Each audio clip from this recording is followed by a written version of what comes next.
তোরাই ডোরা অংশগ্রহণ সঙ্গে ঘুরে বেড়াই, চাষের জমি দেখে বেড়াই, কি করে মালচিং পদ্ধতিতে চাষ হয়, কি করে বিভিন্ন ভাবে পদ্ধতিতে চাষ হয়, তোর সঙ্গে যাই। আমি আমার স্কুলের ছাত্রছাত্রীটিও ওর সঙ্গে বেড়াতে গেছি, খুব ভালো জিনিস, ওরাও অনুপ্রাণিত হয়েছে।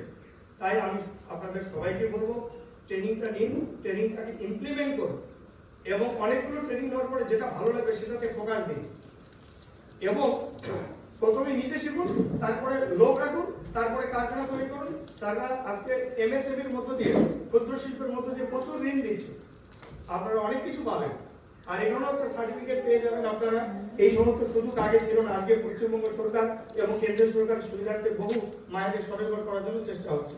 যাই হোক, সবাই ভালো থাকবেন, সবাই মনোযোগ দিয়ে শিখুন, এবং আগামী দিনে গ্রামে গিয়ে নতুন নতুন এই স্পাইস, বিভিন্ন জিরা, গুঁড়া মশলা, হলুদ ইত্যাদির যে প্যাকেটজাত করা এবং মার্কেটজাত করা, বাজার শুধুমাত্র তৈরি করলে হবে না, সেটাকে প্যাকেটিং করতে হবে, কি করে তার ডিজাইন দেওয়া যায়, তার মার্কেট চয়েস করা যায়, কি করে সেটা হোয়াটসঅ্যাপ, ফেসবুক বা বিজনেস জায়গাগুলোতে কি করে প্রচার করা যায়।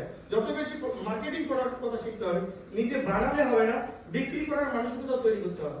অতএব আমরা যদি নিজেরা বানাই এবং মার্কেটে বিক্রি করি, আমি দেখি বিভিন্ন ওই মেলাগুলোতে মায়েরা বিভিন্ন জিনিস বানায়, বাঁশের জিনিস বানাচ্ছে, জ্যাম জেলি আচার বানাচ্ছে, মশলাপাতি বানাচ্ছে, সেগুলোকে বাজারজাত করা, প্রক্রিয়াকরণ করা, বাজারজাত করা এবং প্যাকেটিং করা, এবং আরো বেশি প্রচারের মাধ্যমে নিয়ে আসা, সেই চেষ্টা কিন্তু সবাই কিন্তু আজকের দিনের মেয়েরা অনেক এগিয়ে গেছে। তাই সবাই ভালো থাকবেন, সুস্থ থাকবেন, এবং সুন্দর করে আরো জিনিস তৈরি করবেন, এবং নিজেরা স্বনির্ভর হন, এটুকু আশা রেখে সবাইকে আরেকবার ধন্যবাদ জানাই।